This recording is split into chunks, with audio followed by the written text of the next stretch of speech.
Yo, what's going on, weebs? How do you feel about octopus, or octopi? That's the plural form of that word. I rather like them, and this one I got from Osaka. Yum. Osaka's really famous for their takoyaki, and takoyaki is octopus balls, and taco is octopus, takoyaki. So yeah, I got this little guy because I thought he was cute, and I was in Osaka, and I said I have to get a cute octopus, right? In all seriousness though, welcome to Weeaboo Wednesday. Let's get into some news. Now, of course, Weeaboo Wednesday is just my weekly wrapping up of the previous week of anime news, and I get it all from other websites and filter it down to make it a little bit simpler for us to all enjoy.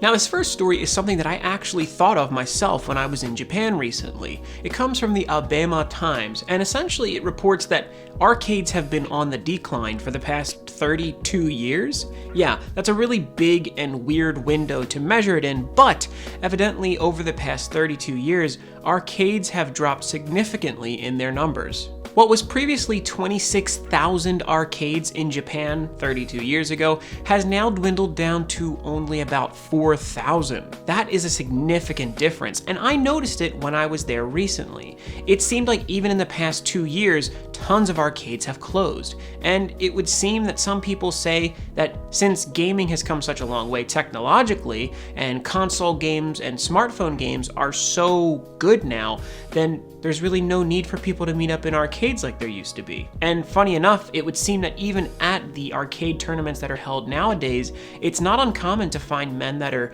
40 or older in years of age to go there and enjoy the tournaments, which I guess shows the appeal to the market. Personally, I love arcades. I think that they would do so well in America if we brought them back in small doses, but yeah, it's something so different in Japan to walk into an arcade, whereas in America, they're few and far between, and when they are here, they're pretty terrible. It's sad to see them on the verge of extinction, but hopefully things will change. Now, in a recent interview, Takuma Naito had actually reaffirmed that the One Piece manga is likely to be ending in the next 5 years. Back in September, Eiichiro Oda, who is the mangaka for this series, expressed the desire to end the series within that time frame. Now, his editor expresses that he thinks that would be difficult to do due to where they are and how the story is developing, especially when you join that with the fact that Oda had said back in 2016 that they were maybe only halfway done, and it seems less likely that they're going to end it in 5 years. But the editor did then say, if he says he's going to end it in 5 years, it's more than likely going to end in 5 years. It's crazy to think it was running for so long. Oda started the series back when he was in school still, and it's still going strong today. One Piece is massive in Japan, and even in America, and evidently when the story finishes, it will be over 100 volumes. This is very interesting. Yokai Watch has a new movie as well as anime series joined with the topic of that movie coming out very soon. And it would seem that for the title, they've gone ahead and even dropped Watch from the name. So rather than it being Yokai Watch subtitle, it's now Yokai Gakuen. Yokai Gakuen Y. En to no Sogu, which essentially means Yokai Academy Y, an encounter with N. It would seem that the new series takes a lot of familiar yokai that you loved from Yokai Watch and reimagines them in somewhat of an anthropomorphized sense.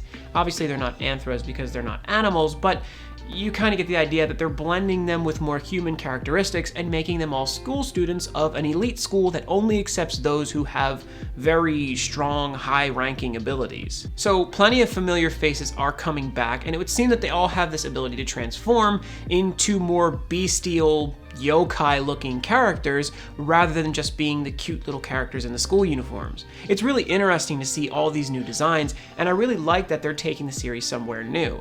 Getting it away from the Yokai Watch name makes it seem a little bit more serious. I'm sure that it's still going to be cute and funny, but Yokai Watch was very, very clearly for children, and young children at that, though it was still enjoyable for an older audience. I love yokai and I love Yokai Watch, so I'm incredibly excited to see where this goes. The series starts up in late December, so let's get this thing going. Mighty No. 9 has recently been removed from the Japanese PlayStation Network store. Honestly, there's really nothing more to say. I'm kind of just happy that nobody will be subjected to this torture in Japan any longer. Or, well, I guess they can't at least pay anymore for this junk. Ni no Kuni Cross Worlds will be an MMORPG for smartphones set to release in the latter half of 2020. Yeah, so it's interesting to see that they're taking this even more places. Ni no Kuni's got a second game, a movie, a remake of its first game on the Switch, and now a smartphone MMORPG, which includes 5 classes that the player can play as, and essentially the story follows you being a beta tester for some kind of Ni no Kuni virtual reality software? I don't know, it sounds really weird, but it's interesting to see them going so many different places with that series. And apparently it's even going to be like a hack and slash combat game, which is interesting to see because there's really not too much you can do on smartphones in regards to games, and especially if this is going to be an MMORPG, I'm kind of worried to see how simple it might be with this. But it still is interesting, so we'll see how it turns out. We'll probably never get it in America though. Fathom Events is finally bringing Weathering with You to the United States. Yes, they finally released an English subtitled trailer, which shows a great trailer for the movie, and of course you can actually understand everything if you don't speak Japanese. And yeah, they're set to release it on the 15th and 16th as a special fan premiere version, which is going to have some bonus content before they take it to more theaters on January 17th. So make sure you get your tickets now and request off for work so you can go see it. Weathering with You is, of course, Makoto Shinkai's movie that came out after Your Name, which completely dominated Japanese box offices. The movie made over 1.6 billion with a B yen, which of course equates to something like more than 15 million US dollars. So Makoto Shinkai is a very rich man after that. Capcom has announced a delay for the Mega Man ZX Zero Collection, Legacy Collection they were going to be releasing for the Nintendo Switch in January.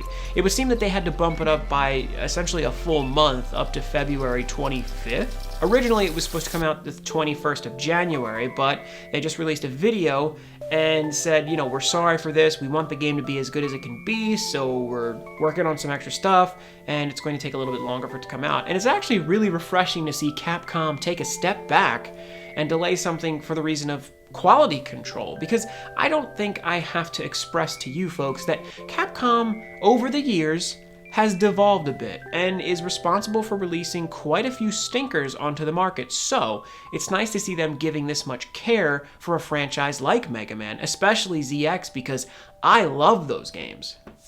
I had to go grab them, but I actually own all of the games that will be in this Legacy Collection, and I'm still intending on purchasing it only because I want the updated versions, and of course, having them on Switch will be nice too. So as a loyal fan, I'm happy to see that they're giving it the proper treatment. This one requires a hat because it is indeed Gundam news. Yoshiyuki Tomino recently attended Anime NYC, which of course I recently talked about, saying that he was going to be a judge for the Gunpla Builders Contest and some other additional events at this convention. And it would seem that they've declared November 15th Gundam Day. So he was actually there in New York celebrating with the fans, and it's actually been recognized by the city council that November 15th will be Gundam Day.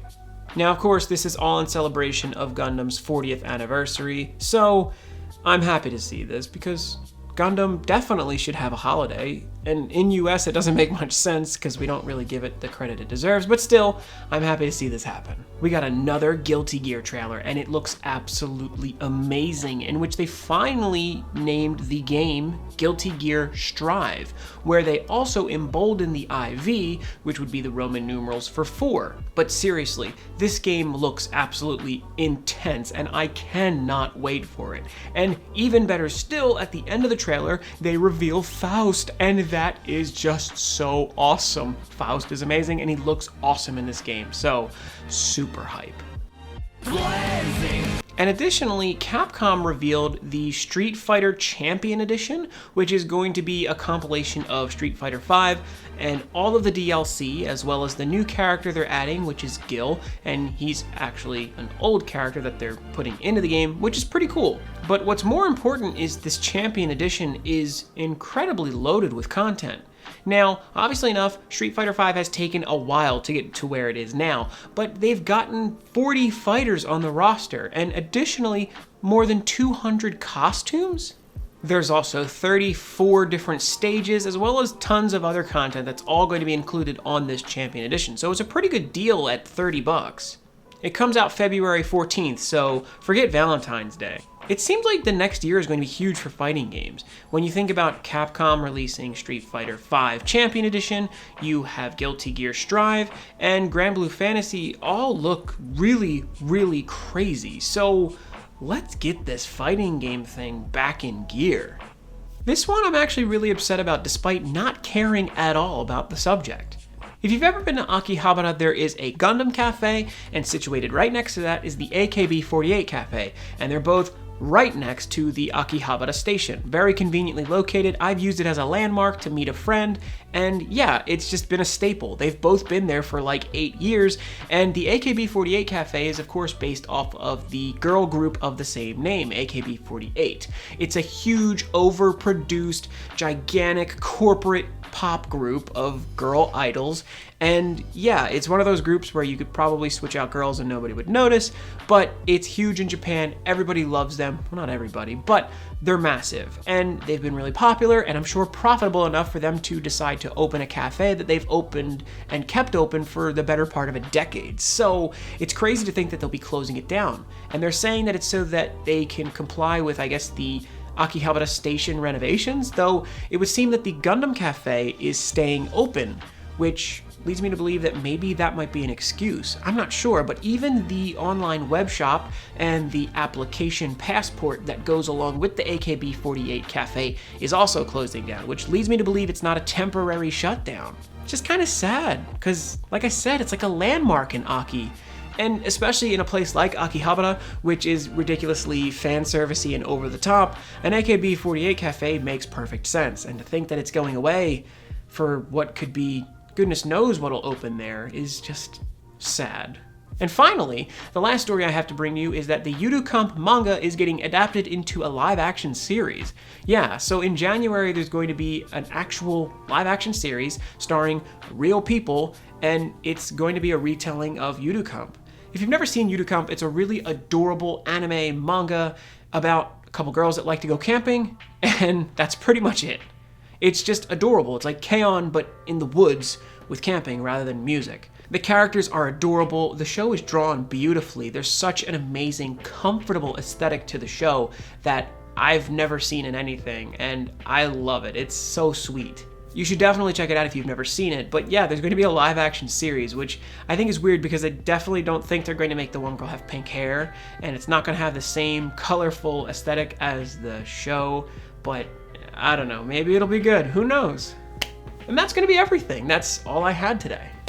Last thing I want to show you guys before I leave is going to be this awesome cup I got in Japan, because I feel like I'm not giving you enough. How adorable is that? It's titled the Oji-san Boshi mug, which basically means old man hat mug, which I think is hilarious. This thing's adorable, and I've been using it to drink tea. And I got it for like really cheap at this really cool store, so there's even another version of it where he's actually got glasses, so that's cute. And I'm also wearing this really dope Evangelion jacket that I got in Japan as well from the Kaspa store, so, you know, your boy's just decked out. But yeah, thank you so much for watching. If you did enjoy this video, make sure to leave a like on it and subscribe to the channel if you've not yet done that, because I make one of these videos every single week, as well as figure reviews and motivational reviews. Wait, Motivational Monday. But yes, thank you so much. I'm expecting an Ami package to show up soon with very little in it, but I will tell you guys about that when it shows up. And that's pretty much everything. I don't know what else to say, so I'm gonna link a video right here. Even if you have seen it, please make sure to click it. It does help the channel out, and we are trying to grow this thing, so please help me. Until next time, I'll see you guys in your nightmares.